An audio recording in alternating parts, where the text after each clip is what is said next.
Shabbat Shalom, everyone, and welcome. We're on chapter 39. I'm going to quote my favorite film, The Meaning of Life, and say this.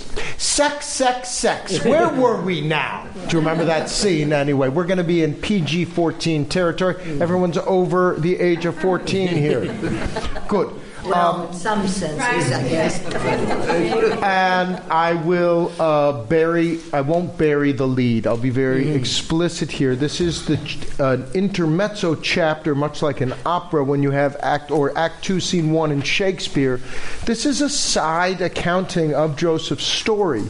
But the reason that Joseph, here we do this, and then chapter right before 38, we have the story of Tamar and Judah. These are both sexual liaisons, in part to keep, I think, us interested and engaged. I don't know if anybody's been in Hollywood or films. This stuff sells. But in this current context, and I want to say this with full heart, I want to take this very seriously. This is a story of both male and female power. So we have to be very sensitive here to that. This is a hashtag #MeToo moment of the biblical proportions. We're about to read Potiphar's story. And then third, that I want to say that this is all layered in our current context. So one is just the gravity of the situation of sex and power that we're going to be reading. Two is the story of Judah and Tamar that precedes this, which is a very powerful story that we're not going to be addressing today. But the third piece is, this is Gesundheit, may you have health and life. This is also a story of a compromised immigrant who was put in a slave caste. Meanwhile, he was a Hebrew. And the Midrash is very clear on this, that everyone knew he was someone of dignity and respect, that he did not seem like a slave that the Ishmaelites sold to Potiphar and Potiphar, his wife. Those are the three major themes that are going on within the Genesis story. This is a story about how Joseph and his brothers come back to terms after his coat of many colors, or striped coat actually, was ripped from him, and therefore Potiphar, his wife, we're going to read, rips his mantle. There's a lot of parallelisms. So this is not therapy. And yet I do want to be I'm trying to acknowledge potential triggers in this story, because we can be very kind of jokeful about, oh my gosh, it's a great scene, Act 2, Scene 1, Rosencrantz and Guildenstern, and yet it is an intense story about piety, about virtue, and I think about blessing and God. And that's where I want to begin. So we're on chapter 39, and I'm going to denigrate the English language again and again here, because when you read Vayayshev Hurad Mitzrayma, so it says Joseph was brought down. Welcome, Dr. Edinger. Welcome. There's seats around the table, and we're on chapter 39. Yosef Hurad Mitzrayma. If anybody remembers from 2 weeks ago, what does it mean when you say not Mitzrayim, but Mitzrayma? Towards Egypt. Is that a geographic? Is that directional? Or is that a metaphor? Take a guess. It's active. Hurad Mitzrayma. He descended Egyptward. Right? And Buzz went down to Vegas. It's saying it right here, that he is dealing with very different circumstances. And remember, he was sold to either Ishmaelites or Midianites. Just in the story right before, he was already pretty low. Then he is taken downward, Egyptward. Vayiknehu, and was acquired. And Potiphar, one of Pharaoh's officers, do you see where I am? Chapter 39, page 220. Saris Paro. Anybody know the Purim story, the story of Esther? Do you remember all of the Sarisim, the guards? What are they also called? What are they also called? Eunuchs. This is very important. I mean, it's just an officer. Do you see where we are? Chapter 39, verse 1. He's the head of both the eunuchs. So he's also Sar HaTabachim. Now, what is a tabach in Hebrew? Tabach? Anybody? Butcher. He's the head of and these guys aren't butchers, he's the head of the eunuchs, and he's the head of the slaughterers. Okay? So think Swiss. Yes, very much.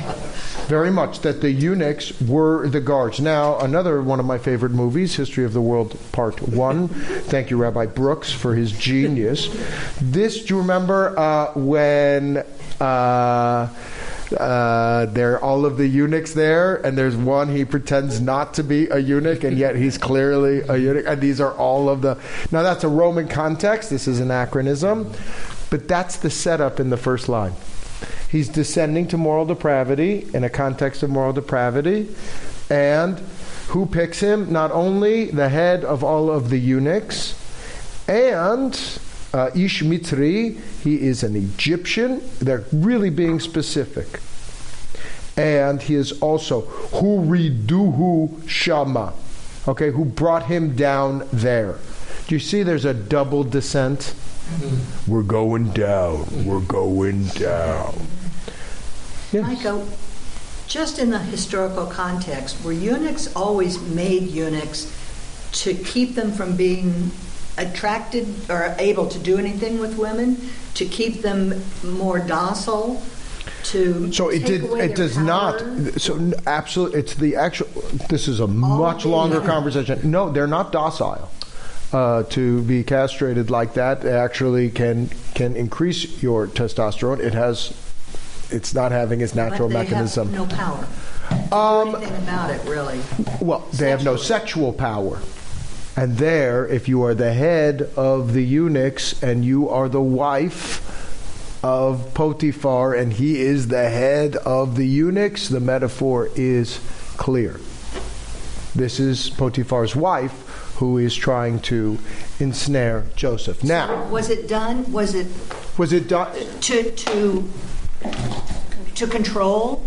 Well, it's absolutely a mechanism of control and also a mechanism of slavery. It's also a child rearing mechanism because often these were the guards. Now we're in a different historical context, not Egypt, but in the harem. Later in the Islamic period, this was about making sure that they don't sleep with your wives. Right. And sire other people.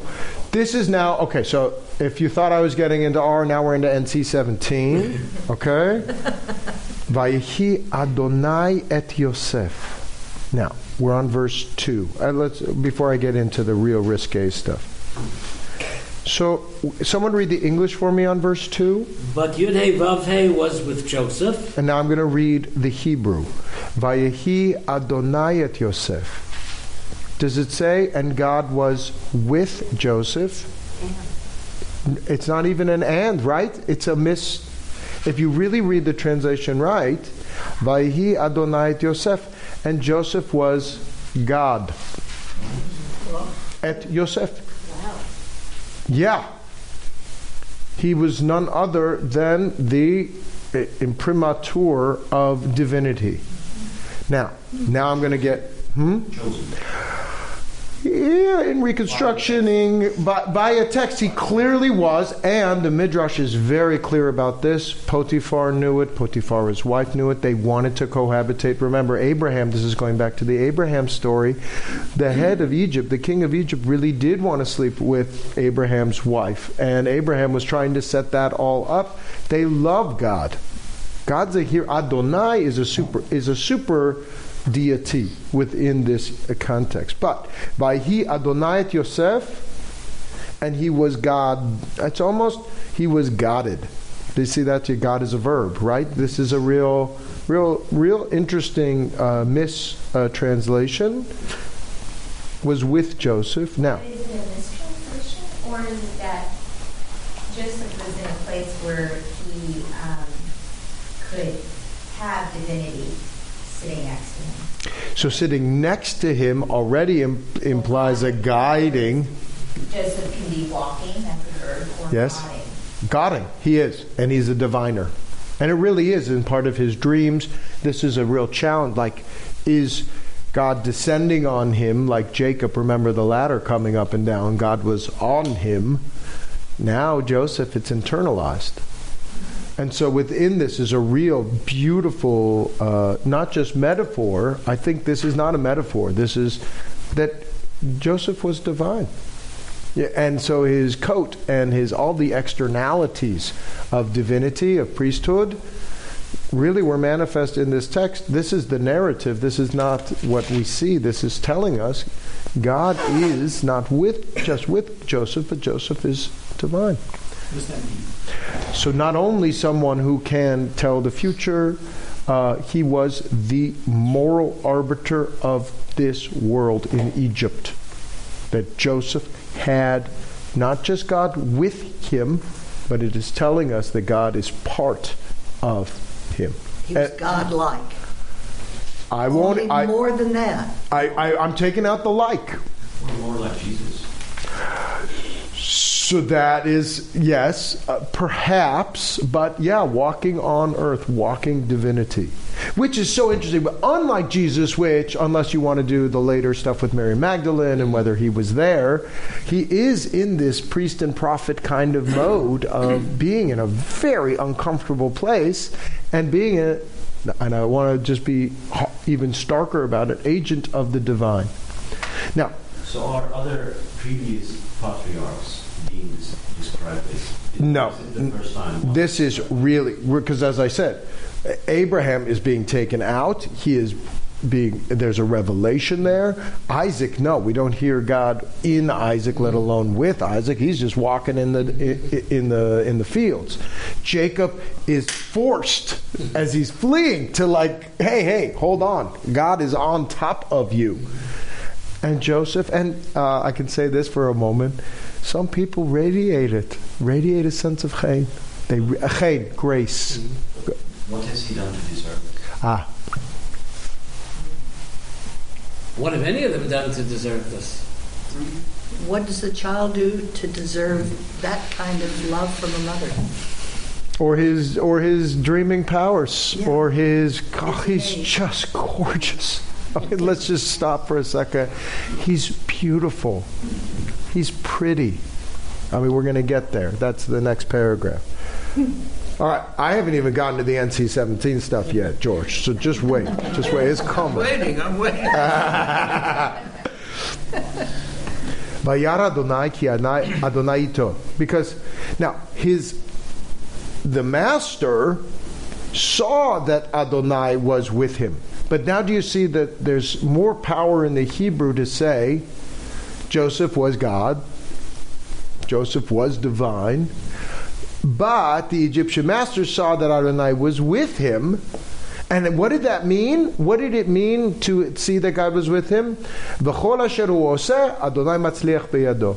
That whatever Joseph did, he would prospering whatever he touched.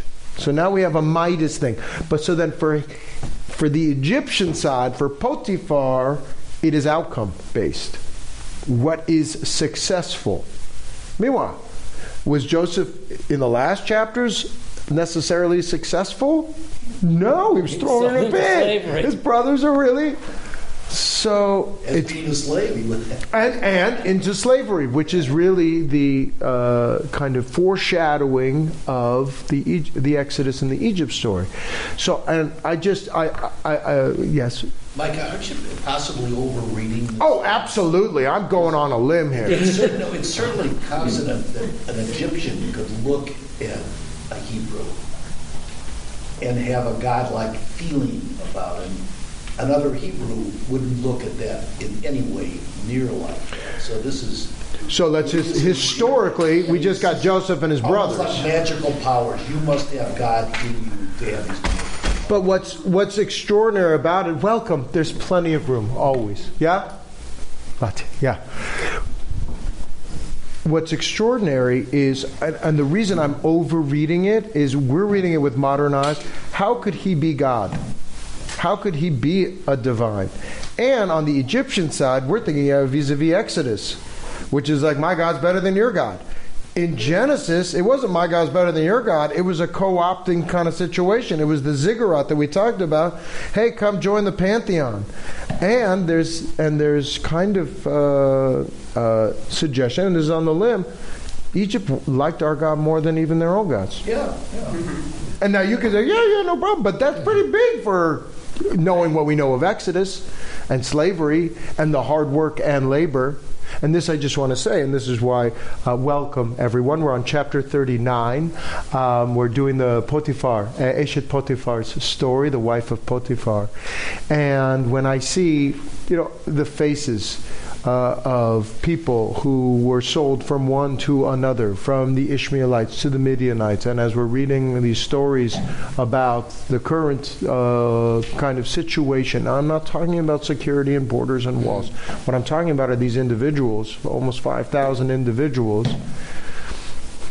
I don't know, you look at their hand. I'm looking at pictures. I'm really trying to empathize in the way that we can. I actually, there's a clothing drive. They need clothes from young boys. That in particular they need boys, adolescent boys. I'm like, bingo! Now, I don't want to be physiognomy, and I'm not trying to get political, but these are not necessarily low caste farmers. These are human beings that are coming from all different walks of life, from El Salvador, Honduras, etc. So the reason I'm reading this story and I see that in there is that I really am trying to say these people have exceptional human character to be able to do this journey and to be sold and sold again. While it seems like it makes no sense in our text context, if I read the paper, it makes a lot of sense to me. There was one coyote from this guy, and then he turned from this coyote to this coyote. These are the stories. This is not so foreign to our current situation. But back to sex. I have a question about Yes. the English. That's not foreign either. Verse 3, it says, his master saw that God was with him, and that God was prospering wherever he touched. V'chol asher hu oseh, Adonai matzliach biyado. That God was successful through in his hand. You're right. It's not about Joseph, in a sense. I mean, is that what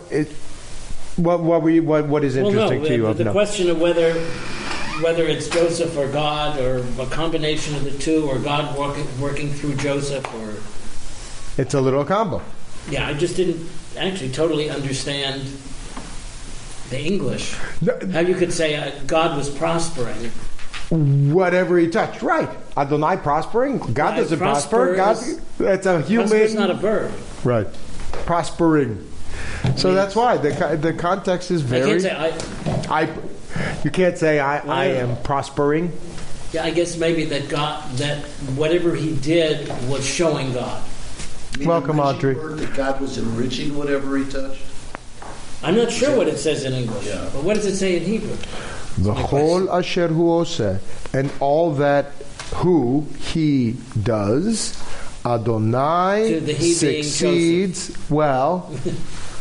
Everything that he does, Adonai matzliach biyado. Adonai is smooth the path. Matzliach and tzalachat to come from the plate and success are the same word. So in Hebrew, hatzlacha means that your path is smooth. May your path be smooth.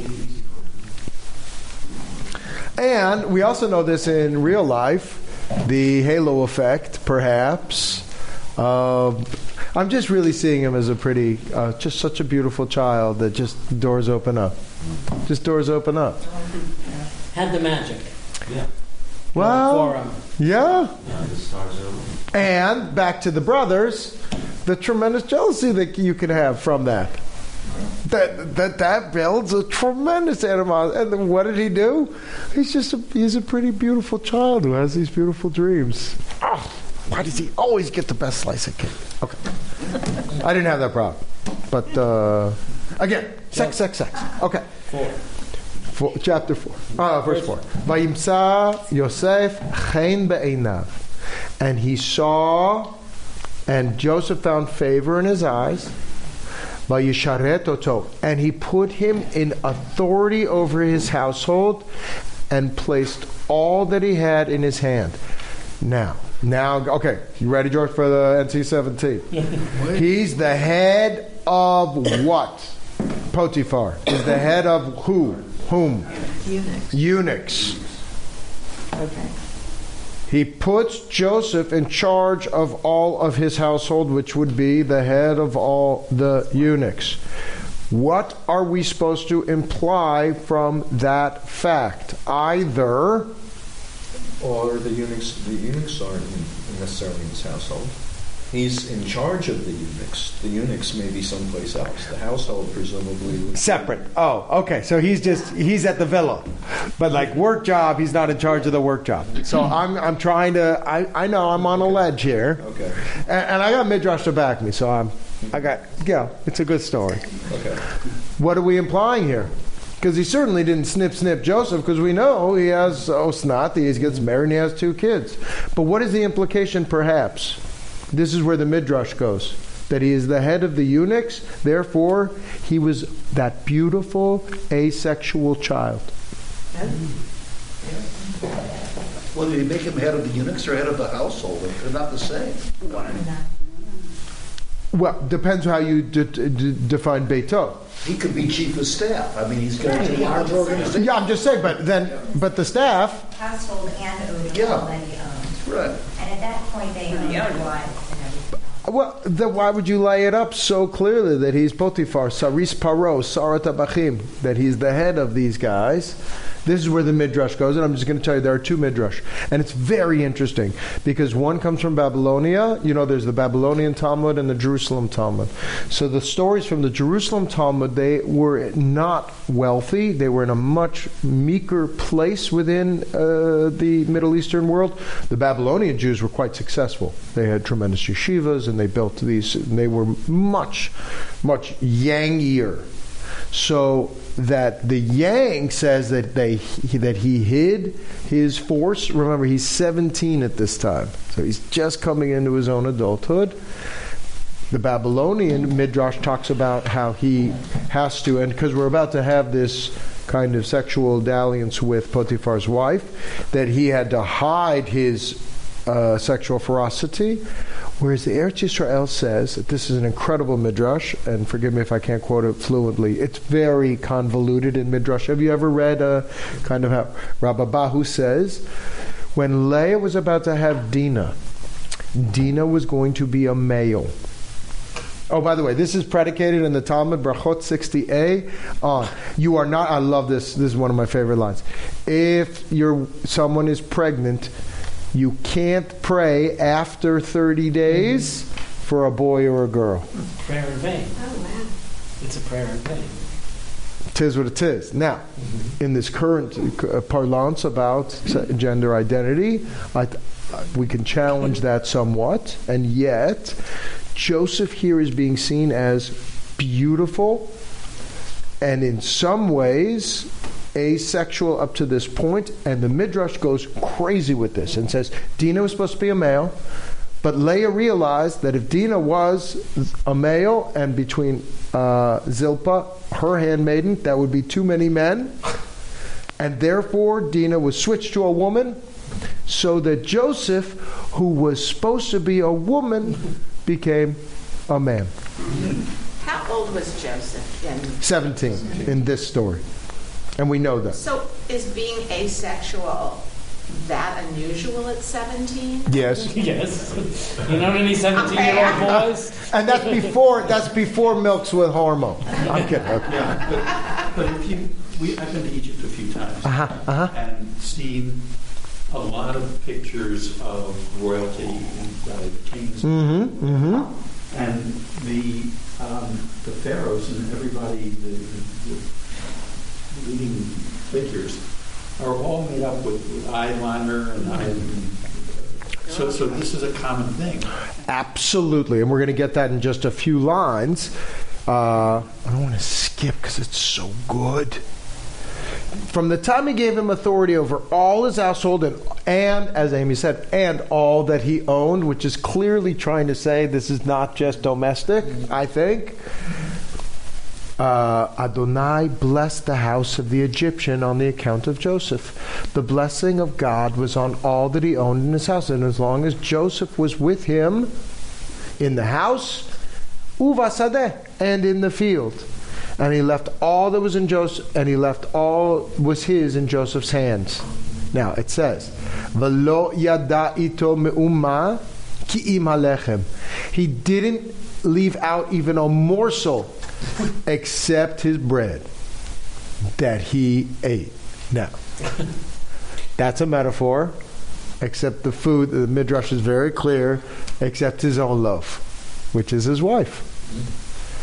So it's setting you up for this very awkward scene of a pretty boy. Someone who is very much in the Valley of the King style. And the Midrash, and remember, I'm conflating here both the Midrash and this straight text. So that Joseph, on the one hand, according to the Babylonian Talmud, is a total stud who is dressing like the dress, like a lot of bling, totally too, hot, but not like that nasty 6'9" guy who's in prison now. But yes, beautiful, and definitely doing. John Mayer. Derek. Oh, okay, yeah, or any of the Jonas Brothers, but in the younger age. Sorry, I'm not hip as you. So, but then in Eretz Yisrael, this midrash was even more, I think, more extreme to say, why would you? Don't be such a schmo, Potiphar. Why are you going to leave some young stud with your wife, and you are head of eunuchs? This is going to blow. And Eretz Yisrael says, no, he was not that guy. And there is a lot to be said. Now, this is where I get really risque, challenging, which is the feminine side of God's divinity is clear here for me, that it is about dreaming, and it is not about the affective beauty, but it is about hearing people's other side, what is not manifest. And the yin side of Joseph really comes clear to me here. And we'll get to that, because Vayi Yosef Yafeh Toar V'Yafeh Mar'eh. So now I'm on the next paragraph. It says verse 6, but second. Would someone read that? Now Joseph happened to be fair. Yes. Now Joseph happened to be fair of form and fair of appearance. He's hot and good looking. What's the problem? What's the redundancy there? Okay, I get it. He's hot, but why is he also good looking? Oh, no, please. What's the difference between form and appearance? Okay, thank you. Right, body. that's the easy question. The body is your form, right? Oh, so you think he's got a hot face, he's a gorgeous face and great body. Okay, maybe. All right, now back to what you were talking about. Valley of the Kings. And just, let's go back. Is anybody seeing the Tutankhamun again? I remember when a kid in the 80s. You got to go back. I mean, it's a little Hollywood. They did a little too much LED blingy stuff. But, I mean, just these scarabs and seeing some of the beauty, the amount of time that they would doll up. And this, the Midrash, again, goes off on this. Joseph started to feel comfortable. And remember, he wore his striped tunic. He liked his stuff. But now he's at Caruso. And he's at Fleur de Mal, and he's really, really starting to doll himself up. He went to Mac. He did. No, I'm saying, literally, they say that he wore mascara. And mascara, kohl, the charcoal in the eyes. You see that all the time, right? Absolutely. Yeah. Absolutely. And then if you think just back to Nefertiti, her beauty, that simplistic beauty of that, do you know what I'm talking about? The bust of Nefertiti was one of my favorite pieces of art of all time. simple, plain. But then you talk about the dolled up. So this is where the Midrash is saying Joseph is losing his godliness. Because remember, we began the story with Hurad Mitzrayma. He's going down. He's going down. He was already... So this is now I want to say in the Midrash, and I think pshat of the text, he was gorgeous. Why are you dolling yourself up? Or as my tribe called Quest, get your kantaka, you're far from looking fly, you get an ifa effa, a tifa nice try. Which is to say, why are you doing that? I mean, haven't we talked... Could you give us the Hebrew for that? Maitcha, what with you? And I have young boys, so I can't speak to this so much. Although I can't, it's not gel, but like, you're so beautiful. It's so... I'm just curious, because there's this fight that goes on between the wife and Potiphar, the man and female, is in struggle. And it just seems like Joseph, that maybe what you're talking about is this struggle, that we all have these aspects to us. And what can dominate and what has to be I think we wait the paragraph, and then the question is, was it divine grace? Was it his ability to say no? Because we're going to say it in a few words. And this is very much, and why I love the Torah so much. I'm adding so much Midrash, by the way, because it doesn't say so much. It just sets it up, which allows the characters to have such ambivalence, which I'm a big believer, and this goes back to Jack Miles and his biography of God, which is let these characters be ambivalent. Let these characters be complicated. Joseph is incredibly complicated character. Joseph, I mean, if we read it through the eyes of just traditional straight read, he is the most pious, wise, always doing the right thing. And I love to see the ambivalence, in part because I think that's the human character. So let's read a little more. Oh, good. Verse 8. I get to do trope again with you. So after all this, after what? After what? So let me give you one. This is in the Hadith. This is in the Midrash of the Quran and in our Midrash. Women, Potiphar's wife in Midrash is called Zulaika. She's known as this in the Hadith and in the Quran as well, Zulaika. And Zulaika was just in love with Joseph, but so the challenge is, was he trying to get back at Potiphar? Was she using her head of the house? Or she just needed him, wanted to possess him, wanted to own him? And Zulaika is the most yang-like, feminine character. I'm just saying, I do find the gender kind of reversals in this story, and Esther comes back in this story as well with this, in that it is very convoluted. So why, after these things, this Midrash. So the women are out in the courtyard cutting oranges. This is later. This is a medieval period story of Joseph, which Thomas Mann picks up on, by the way, which is Joseph and his brothers, you guys know? Yes. So good. They're cutting oranges. Do you know this? Anybody know this Midrash? These women are cutting oranges, and they see Joseph walk by. And they're so enamored with him that they cut their thumbs and they start to bleed into the oranges, Thus, and don't know it, and thus you have the origin of the... Not amazing? I've done this story and I should have served you guys mimosa, but yes, absolutely. Right? And you know it, in those gardens. So those are beautiful gardens. And I'm just impressed that you know Fleur de Mal. Isn't that the lingerie story? I don't know. I just saw the ice cream and I happened to look. I don't know. It's just good font. I like the font. And all I can think of is Zumbala, Laika. Oh, is that from that? No. Tumbala. There's a note Yes. here Uh-oh. that says that Potiphar might have been a eunuch.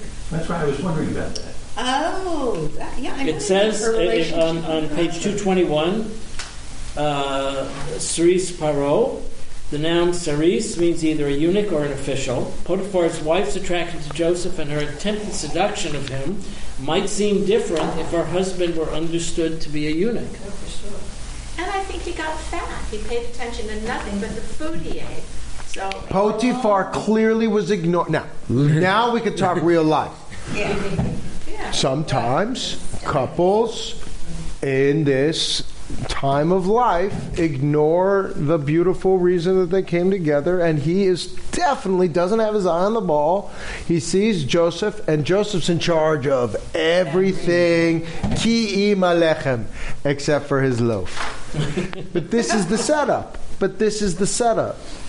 And this is really where, and this is just beautiful. I mean, you could teach ethics to adolescents in this way so clearly. Like, Joseph has every reason to go for this. Their marriage is a mess. Do you know what I mean? Like, oh my God, the husband's such blah. And Potiphar's wife, Zuleika, is just there, and she's so beautiful.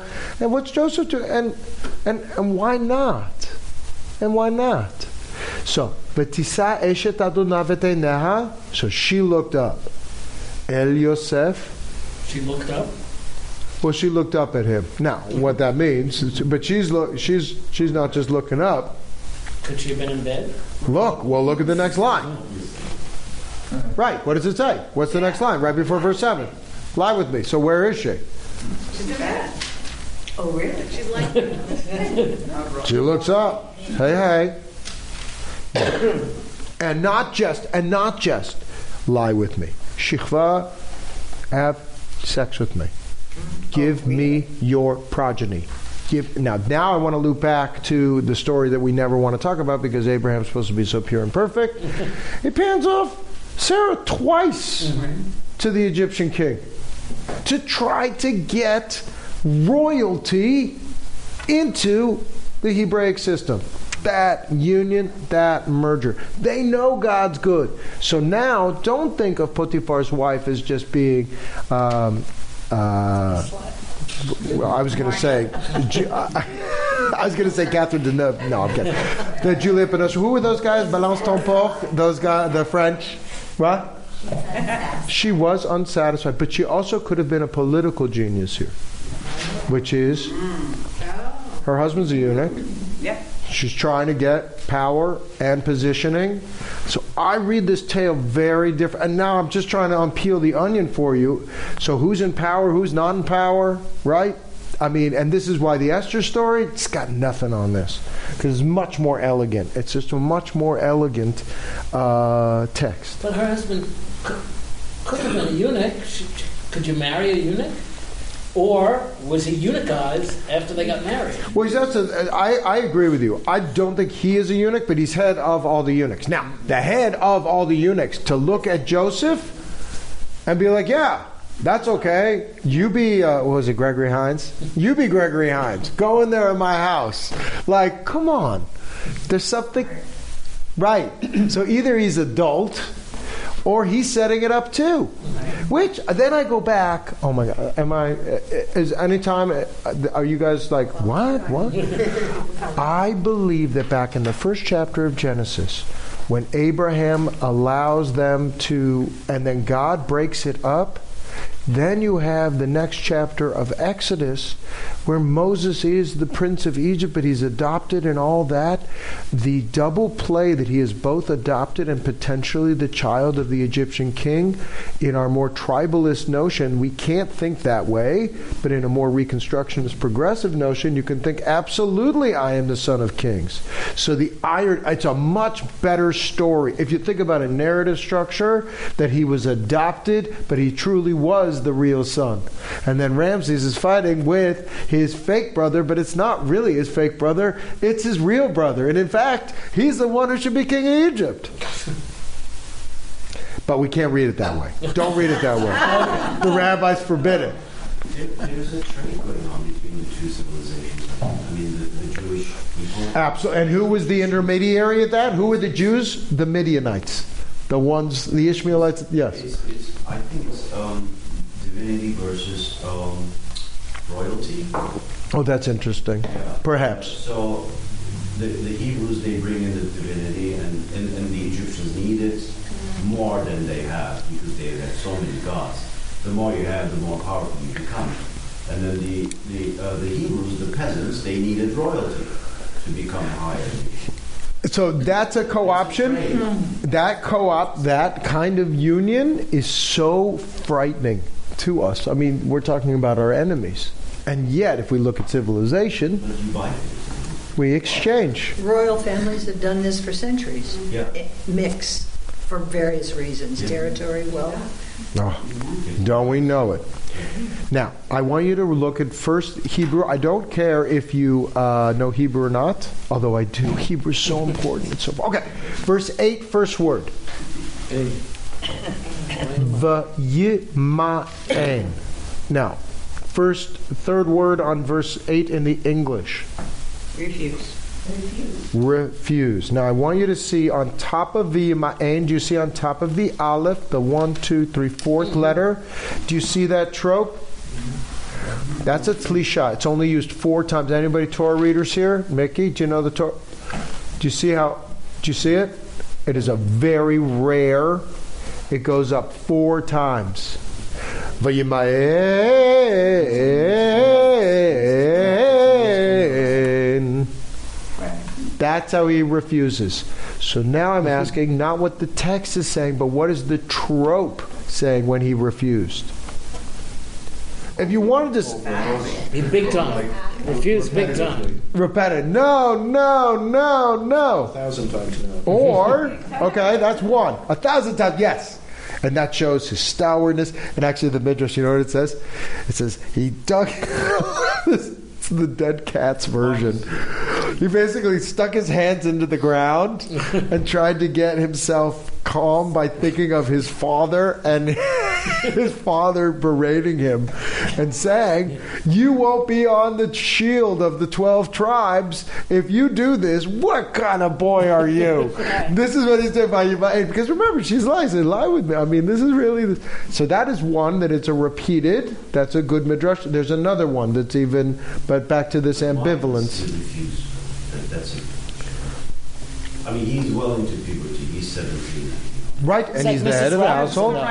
Right, Mrs. Robinson. But it's clearly absolutely she's an adult Mrs. woman. She's not Correct. 21. Say it again. He's honorable. Yes. This is virtue. And it's when no one is looking. He's a virgin. You think it's Virtue. honorable versus terrifying? Well, that's... So the other v'yima'en is v'yima'en. Yeah, Jesus loves you more than you will know. It is terrifying. And he can lose his, and this is what you're hearing his rationales in the next couple of lines, but in that moment. And this, again, back to adolescence, I teach this with my older high school kids. It is a really challenging moment. And it's in private. The Midrash says that everybody's out at the Nile overflowing festival, so everyone is empty, no one is there. Right, all the metaphors are there. That's where virtue really shows when no one's looking. He's got to be a little afraid of consequences. I mean, he did get thrown into a hole and left there. It's not like he's always ready. You look, Zuleika, my master gives no thought to what's in his house. Meaning, I know he's a schmo. I know he's a eunuch, if not physically, then up here. And there's nobody more important. He's given me the keys to the Cadillac. Is that still a term? Cadillac? Okay, sorry.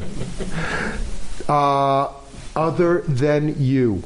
Because you're his wife. I mean, does he really have to say this? So why is he saying it? He's saying it to himself. Right. Don't be a schmo. How could I do this? How could I do this great evil? But then the tag, v'chatati le'Elohim, and I've sinned against God. That's the addition. The rest of it is a story that it's as old as time itself. The addition of God in here is, hey, this has nothing to do with no one cares, no one knows, my husband doesn't know, no one's going to care. This is about me. And notice, Elohim comes here. This is a more general aspect of divinity that's like, this just upsets the balance of the universe, adultery. This is not just about what it does to you and does to me. This is kind of a moral fabric that, while all intents and purposes, everybody's going to be all right here, it's not all right. So that's why so that we have two sides, the Babylonian and then the Eretz Yisrael, which is, you know what? I am not for this. This is not my embodied self. And this is why Adonai, not Ito, Adonai et Yosef. Joseph was guarded. If you want to pursue the initial linkage that you had in verse 2 about Joseph and the divine being co-equal or coincident, so then when you're sinning against God, you're also sinning against yourself. No question. Right? No question. And this is also, and I think if you look back at the Abraham stories as well, our God is not a sex God. It's clear as day throughout our liturgy that we don't have fertility rituals and we don't have the kinds of sensuous nature that Egypt and a lot of different Canaanite religions, when we say that God neither slumbers nor sleeps Saturday morning, V'Adonai lo yanum v'lo yishan, it's agricultural, but it's also this, we do not have to awaken our gods of spring by having little bunnies and Ishtar, Easter. You know why you have bunnies and eggs? It's a fertility ritual, and they would go to the temples and they would have temple. So this is an underlying theme that is very erotically charged, but that's not about God. And in fact, this moment I think is a really noble moment, which is, and how do you have that aha? Because it's not easy to withstand such powerful isn't it a little passions. Early to be a sin against God? There weren't no laws here yet. Isn't that profound? This is before the Ten Commandments. You're absolutely right. Yeah, and so this is not. What is Joseph thinking? What he says? It just seems like a misalignment of. He could say, "Look," or an anachronism. I have a or there's no code, before and after. Why is sin against God? But don't you have the commandments after Noah and the flood? Noahide. Yeah, you have the 6 Noahide. You do. Well, there are no tablets. There's no 10 Commandments. There's no. No, but there were the Noahide laws. But the Noahide laws. He sets it up. After Seven. the flood. No, but he sets it up as an Egyptian Maybe rule, that's it. as a different way of cutting off sexuality. Literally. Okay? So they're setting it up as a story. This is what the Egyptians do, and this is what we do. And it's sort of like, okay, through Joseph, through his act of not, your primal sexual desires often, they go first and foremost ahead of your head, your mind, your rational thought. But he's cleaved so closely to God that's why he's beautiful, because he doesn't have to act physically. And immediately he has pause, he has a contact. It's that That's combo. the relationship with God. Very interesting how the amoral as opposed to immoral. Yeah. And I'm not sure about the Noahide covenant. I'm not sure how we'll even be aware of this at this stage. no, one of them is adultery. Right. But he's aware that they are married, and in their marital vows, right, that they... Are there vows? It is It's wrong. property. So That may be another, you're property of another, that would make more sense. Property. I think it's I property. shouldn't go take property of somebody else. but even more, when in Rome, I think your argument is, look, when in Rome, I mean, this is the way. Look, she says, "What do I know?" And the Potiphar is out there. This is a moral agent that says, despite all of the rules, this is divine, moral, and I like that. It is a virtuous moment. And I think stories all to teach us values and teach us? Yeah, so I'm of two minds. To property, though. I mean, that would make a lot of sense to me that he says it is wrong to steal. Right. So I In think every that society. That's not how Genesis works. That's Leviticus. This is your wife, and it's adultery, But and either way, it doesn't matter if it's for property or it's adultery. He's saying, no, this wasn't given to me. This is. But I don't know if we should give Joseph that much credit for being a good guy here, as opposed to just saying, this is, you're not supposed to steal, so I can get in trouble I think if I that's do. good too. He comes from the pits, with his brothers he was in a horrible place, and then now he is in a house, he controls the household property. He's got something. He fears he will lose. Is what you said. Well, that's right. He has, This could be a real trap for him. But Mehmet, that's the first half. And then he also says, and then sin against God, which is a new layer. That's a new layer. Sin against God as well. So for all of the practical reasons, I could go for it or not go for it. I know how we're filleting this text. Now, Jody, I want to just go back to this. Isn't the point of teaching divinity to her? or to us? Yes. But it gives him a nobility that I don't think he deserves here. Why? Why not? He's given that Yes, he's already equated with God. Yeah. And as we look at all of these laws, in Reconstructionism especially, the divine resides within each of us, not outside. I see it both ways. Frankly, I am ambivalent about these characters, and this is what I want to say, Jody. On the one hand, the Torah and Bible is a lesson in virtue and nobility and how to be where everyone else is on foreign gods, that we have the one God. On the other hand, we're tricky people, and there's a lot of ambivalence, and there's just so many ambiguous moments that I could read it both ways. It's not always clear. And it's not always clear. Is it the anti-hero or the hero?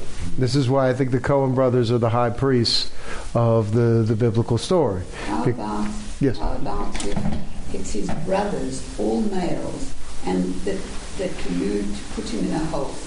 The only one who isn't mentioned or who doesn't agree with it is the mother. Is Reuben. Reuben. And what happened with Reuben? Does anybody know what Reuben did? He slept with Jacob's concubine Zilpah. Oops. And that removed his bachorness, his first childness, so that Joseph remembers. Now, it wasn't his wife, it was only his Reuben. That's why when he got all high and mighty, people are like, really? Right. It's like the drug dealer telling my kid not to drink, and yet this really adds to the layers of it. And this is why Midrash is so beautiful of these stories of really reintroducing the ambiguity. The text has ambiguity, so we can make him a hero. He's not a villain here, but is he a victim, or is he truly nobly empowered? And what I want to say is, in the traditional Yang reading, he's thinking of dead cats, and he's like, oh my God, I'm super heroic, I totally want it, but I'm not doing it. But in this other reading, that he is divine, I'm asexual here. This is not a moment that I am feeling so torn. Because obviously the repeating of the ripped coat, I mean, you can't have a more clear kind of... but we should get to that. Well, and the ripped coat is like the ripped fabric, too. It's death. Well, treif. Yes. You know that treif? Yes. Yeah, have you ever heard treif, like kosher treif? Yeah. Treif doesn't mean meat. Treif means ripped. Torn. Tarof Yosef. And his coat was literally shredded. So this happens day after day. Unbelievable. And meanwhile, Potiphar, totally ignorant of this. And so she would sweet talk Joseph. Kedabra el Yosef, yom yom, day by day. And he did not hear his plea to lie by her. Etzla liot ima. to be with her. You say he didn't heed or he didn't hear? Heed. No, I know that's what the English. Velo shama, obey. So hear, but obey. So shama means both hear, obey, listen. So he clearly heard it. So one such day, he came to the house to do his work. So this is where the Midrash says, back to the ambivalent part, this is where he had a little more slippage. Well, yeah, because like if it's day after day, come on,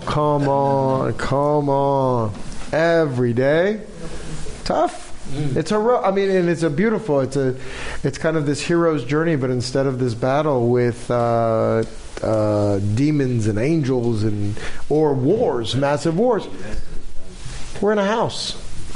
We're dealing with a domestic case. The earthy version. It's the life, it's not the abstract wars and the big picture. It's the immediate. On one such day, he came into the house to do his work. The rabbis debate what that means, to do his work. And not one of the people of the household was there in the house. She grabbed him. Now, this is where it's clear. Now, I want to get to #MeToo. This is different. This is different than, hey, will you? Come on, can't you? Gross. But she grabbed, v'tafsehu bavigdo, grabbed his coat, his cloak. This is more than harassment, I would say. Lemor, sleep with me, saying, sleep with me.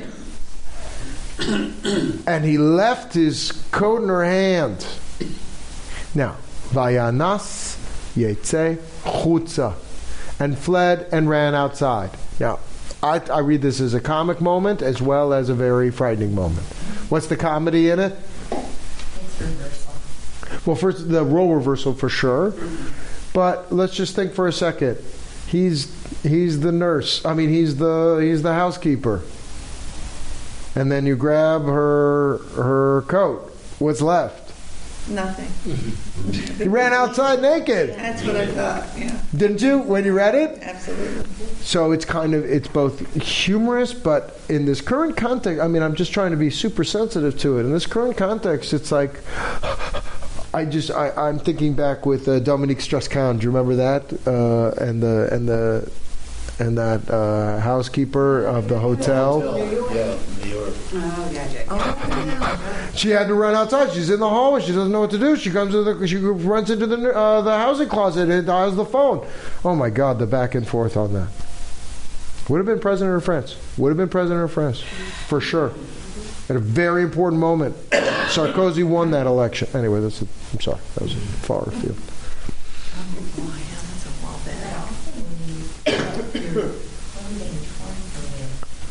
It's your identity. It's what you're hiding behind. You're naked. And go back earlier. What do we know about his story? And what about his clothes in particular? What do clothes represent? His status. His father's love for him. And now Potiphar as substitute. He's got the epaulette. What do you call it? Epaulettes? The same word is being used. The garment and the... Ketonet pasim. No. So Bigdo. Beged. It's ketonet pasim. Ketonet. Yeah. So one is a mantle. Although, later in the story, in the pit, it is bigdo. It's both clothes. Beged is clothes. But you just feel it. She's Vayanas, and he fled. And Janus, I won't go there. Janus is also raped. Janus in Hebrew is also raped. So Midrash. Yeah. Any Hebrew speakers? Anyway. It's very important to know the double entendre there. So when you grab clothes, so this question of was this rape or was it a near miss? The answer is yes. The answer is yes. Doesn't this also talk about what the Me Too movement is, which is it's not sexual, it's power. So Absolutely. she's using power as a man would typically use power. But wherever he is, whether it's in the house of the king or so on, or in the prison, he rises to top leadership. Yes. From the pit to the top, at a moral arbiter. Now, I'm so sorry that our time has... wow. Forgive me. Because we'd want to do Misha Berach. There are so many in our community, and I'll make that visit immediately. And yet I want to conclude here for a moment to see gender reversal not in the kind of intersectionality debate of man-woman, but in empathy and really trying to put ourselves in other people's shoes and to understand the current climate here, not from a sense of drama or Hollywood that I'm reading here with you, but also in a context of humanity and our own dignity and our own divinity within each of us, and the challenges that each of us face within a climate that is so polarizing that Joseph, and I think Isaac and Abraham, that I didn't think it was going to end here, but here we are, that circumcision, in a way, to take the most sensitive parts of who we are as men and to say God is right there is not a small thing. And therefore, I believe, I'm a big advocate, not for Jews especially, that ritual circumcision isn't just something that's willy-nilly out of nowhere, but it is a way for us to put our divinity and our sexuality very close to one another and very distant from one another simultaneously. And the story can be treated lightly, but like a good shallow deep.